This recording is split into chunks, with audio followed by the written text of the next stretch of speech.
Lu tahu nggak, di antara para dewa Olympus ada satu dewa perang mitologi Yunani yang justru paling tidak disukai oleh para dewa bahkan oleh Zeus.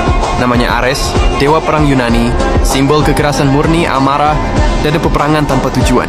Ares putra dari Zeus dan Hera, tapi sejak awal kehadirannya terasa seperti kesalahan kosmik. Hera kurang suka dia karena sifatnya yang liar. Zeus juga sama karena Ares tak pernah berpikir. Karena Ares tidak membangun kota, tidak melindungi manusia, tidak membawa peradaban. Ia hanya datang ketika perang sudah pecah, ketika aturan runtuh, dan ketika manusia kehilangan kendali. Di medan tempur, Ares tidak berdiri sebagai pemimpin, tapi sebagai badai.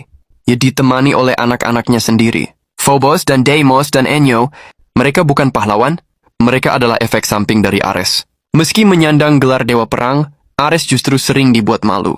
Dalam perang Troya, ia turun langsung ke medan laga, membela pihak Troya bukan karena kehormatan, tapi karena emosi.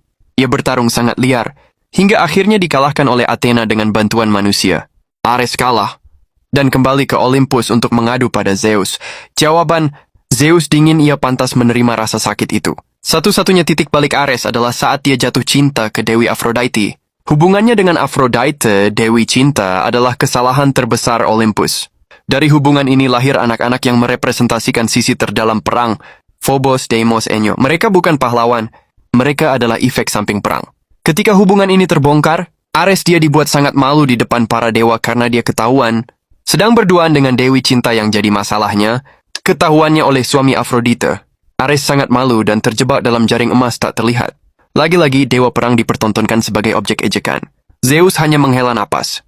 Berbeda dengan dewa lain yang memiliki kota dan juga kuil yang megah dan pujian dari manusia, Ares sangat jarang dipuji dan dihormati. Sparta menghormatinya bukan sebagai pahlawan, tapi sebagai kekuatan yang harus dikendalikan. Di Romawi, Ares diromantisasi ulang sebagai Mars, dewa kehormatan dan pendiri bangsa.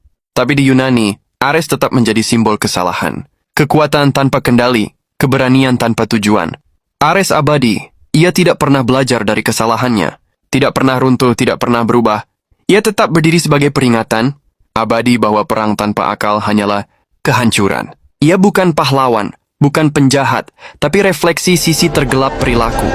Dan mungkin itulah alasan kenapa Ares tetap dikenang.